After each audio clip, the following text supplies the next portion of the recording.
First, tensions are rising in Gaza. Israel launched airstrikes into southern Gaza early yesterday in the first serious test of its ceasefire with Hamas, as the two sides traded accusations of significant breaches of that ceasefire deal.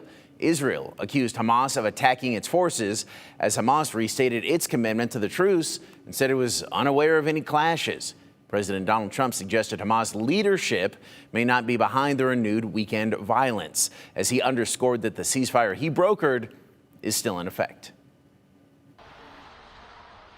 This morning, aid trucks at the Gaza border, as Israel says deliveries of life-saving supplies resumed today and that its forces are once again enforcing the ceasefire that President Trump said is still in effect. Yes. The fragile agreement facing a major test over the weekend when the Israeli military launched a wave of deadly strikes and paused aid transfers after accusing Hamas militants of killing 2 soldiers. President Trump citing internal divisions within Hamas. We think maybe the leadership isn't involved in that, some rebels within, but either way, it's going to be handled properly.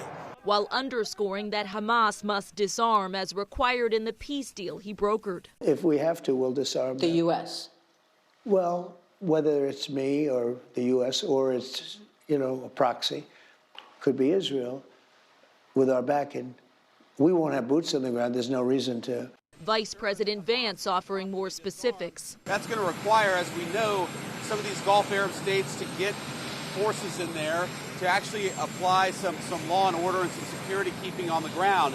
The president's son-in-law, a key negotiator in the deal, zeroing in on governing Gaza. The success or failure of this will be if Israel and this international mechanism is able to create a viable alternative. If they are successful, Hamas will fail and Gaza will not be a threat to Israel in the future. As the region and the world hope peace will hold.